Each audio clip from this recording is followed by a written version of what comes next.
Jerry in Magical Cat.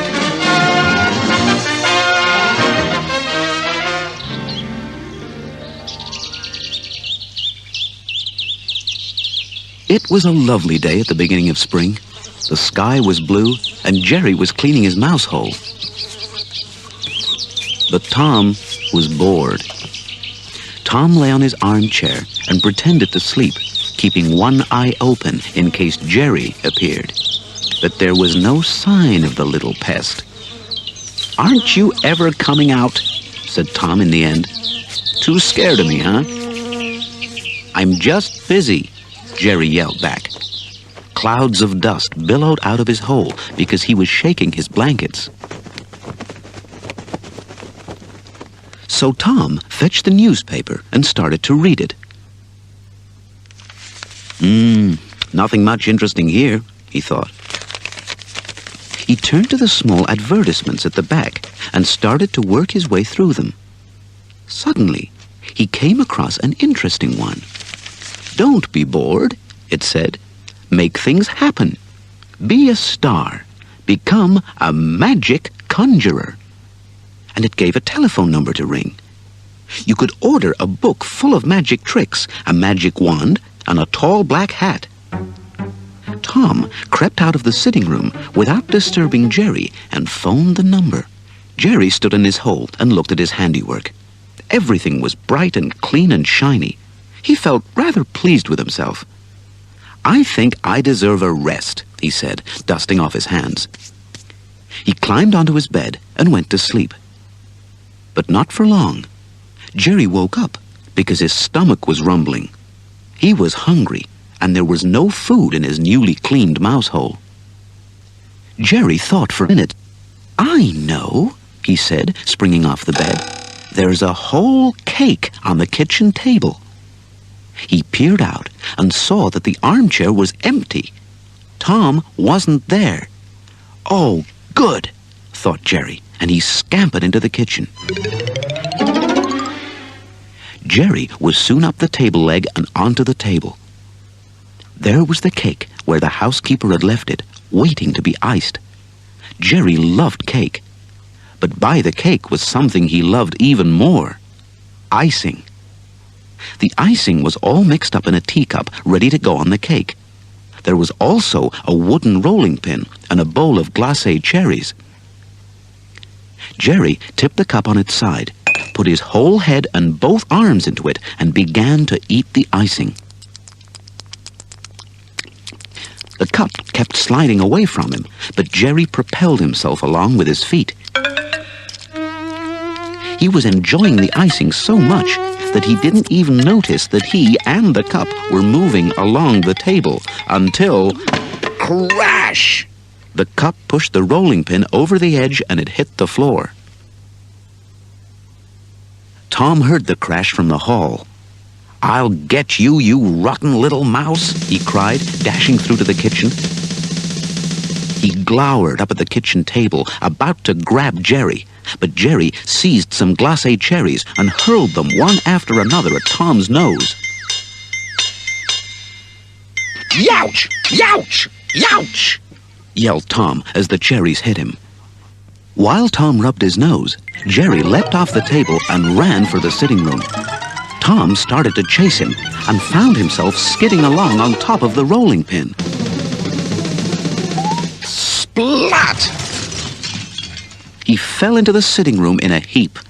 "You're too old for skateboards, Tom," jeered Jerry. He jumped onto the sitting room table, sticking his tongue out. "Grrr," snarled Tom, pulling himself to his feet. He started to run furiously towards the table, then sprang into the air with his arms outstretched to catch Jerry. But, plop! Jerry leapt off the table while Tom was in mid-air, and bloop went Tom as he landed across it and winded himself. "Better speed up, Tom," shouted Jerry as he disappeared into the hall. In the hall, Jerry found a box of golf balls and some golf clubs. These could be useful, he thought, tipping them onto the floor.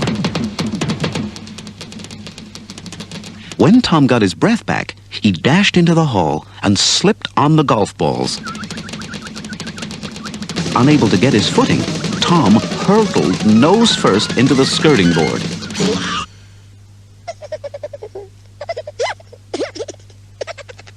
Jerry ran back towards the sitting room, giggling.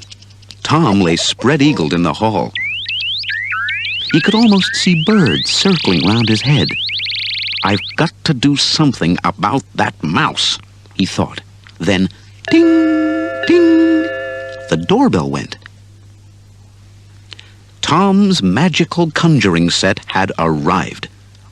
By the time he had signed for it, Jerry was safely back in his hole. Tom took the set into the sitting room and sat down in the armchair to read the book. There were lots of interesting spells, and he chuckled as he flicked through the pages. An hour later, Tom took his tall black hat and wand into the hall. He wanted to try them out in front of the mirror there. "I wonder what's going on," thought Jerry, who had been watching Tom through his hole. He crept into the sitting room and sneaked onto the armchair. There was Tom's spell book. Jerry carefully turned the pages. He saw that Tom had marked the spells he was interested in with a cross. Jerry read them. He also read a couple of spells that he might find useful himself, and an instruction at the beginning of the book. It said, "Once you start to say a spell, don't break off, or it won't work properly."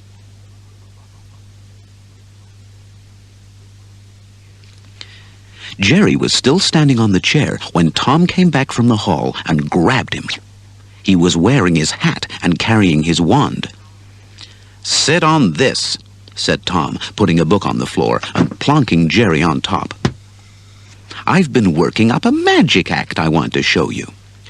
"For my first trick," said Tom importantly, waving a handkerchief, "I shall produce 3 doves from this handkerchief."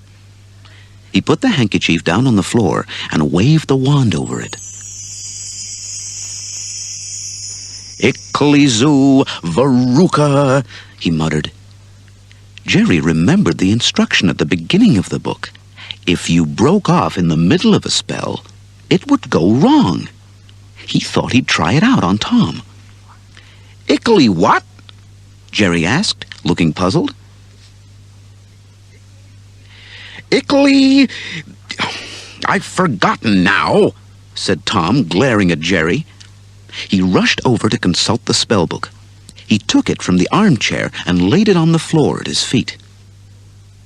"Ickly-zoo," said Tom. "Like I said." He frowned at Jerry. "Where was I? Oh, yes. Blister, tickly, bum." And the handkerchief bulged. First, it bulged with a pink dove that flew onto the armchair. Then it bulged with a green and red parrot that went to roost on a bookcase.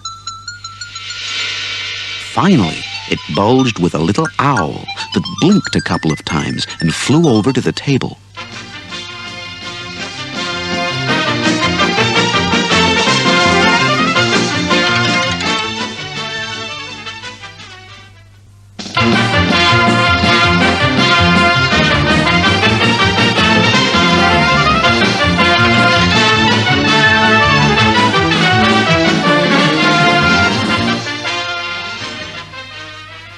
Tom was mystified.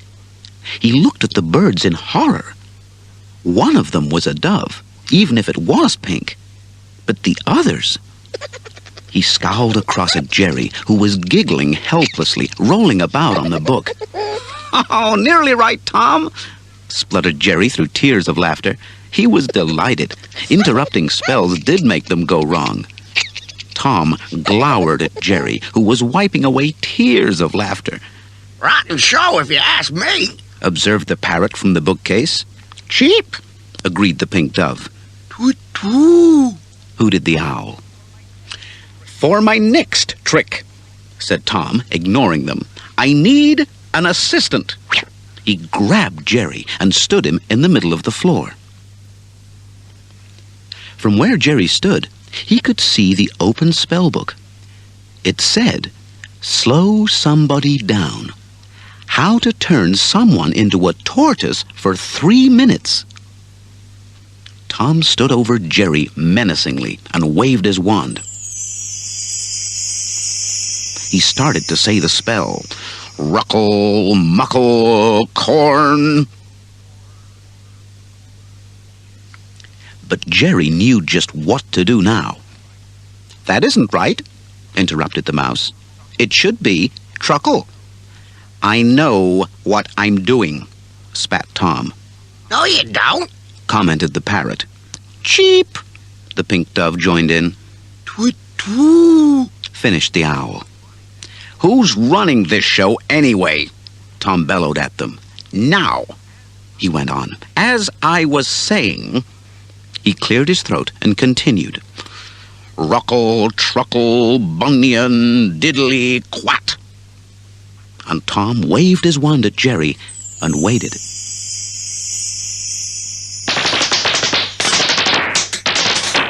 Well, Jerry sort of turned into a tortoise. But then, Tom had only sort of said the spell.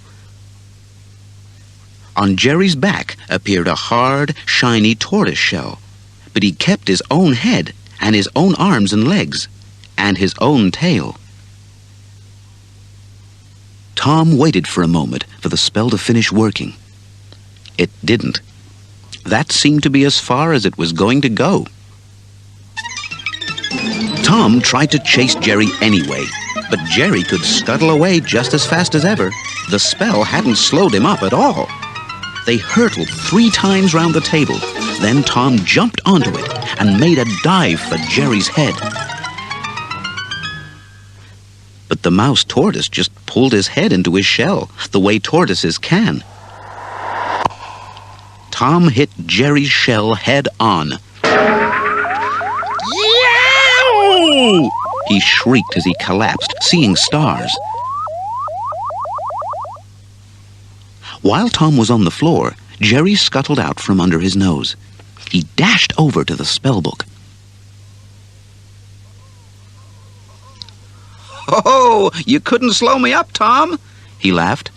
And before Tom could move, he put one hand on the wand. "Zickly, zockly, wee," said Jerry. "For 3 minutes, you'll be a tree." Jerry's spell was much more successful than Tom's had been. It was a very cat-shaped tree, crouched as though about to pounce, but it had some leaves growing out of it. The pink dove flew over to roost on Tom's head. The owl hooted. It's an improvement, commented the parrot. Jerry knew that he only had 3 minutes before the spell would wear off. In the meantime, he had turned himself back into a proper mouse. Quickly, he flipped through the pages of the spellbook until he found the one he wanted. He touched the wand. "Humphy, Pumphy, Shrikey Towers," announced Jerry. "I give you a rain cloud for 2 hours. When Tom turned back into a cat, he was soaking wet. "It's raining in the sitting room," he thought. He couldn't understand why. Then he looked up and saw a little gray cloud floating directly over his head. Tom stepped forward. So did the cloud. Tom walked several paces. The cloud went with him. Tom ran round the room. And the cloud kept up with him. "I'm stuck with it," muttered Tom bitterly. He went and sat by the spellbook to see if there was any way to lift the spell. There didn't seem to be, but it was hard to tell. It was raining so hard on the book that the ink had run and the pages were all soggy. Tom looked at the mess all around him. I'd better go outside before I turn the sitting room into a bog, he thought. First, he grabbed an umbrella. Then he grabbed the hat, wand, and spellbook and threw them into the dustbin outside. Huh, magic, said Tom as he sat down in the backyard. He put up the umbrella. At least it would keep his head dry. Jerry knew that Tom wouldn't come into the kitchen to chase him. The cloud was raining too hard. So he got up onto the kitchen table and finished off the icing. Later, he would start on the cake. But for the moment, he climbed onto the windowsill to look at Tom. Tom sat underneath his umbrella with his head in his hands, scowling. A small pond had formed around his feet. "Cheer up, Tom," called Jerry gleefully through the open window. "It only goes on for 2 hours, just enough time for me to make a start on that cake." And Jerry dashed back to the kitchen table. Tom wished he was still sitting on the armchair feeling bored. He wished he had never ordered the magic conjuring book. But most of all, he wished it would stop raining.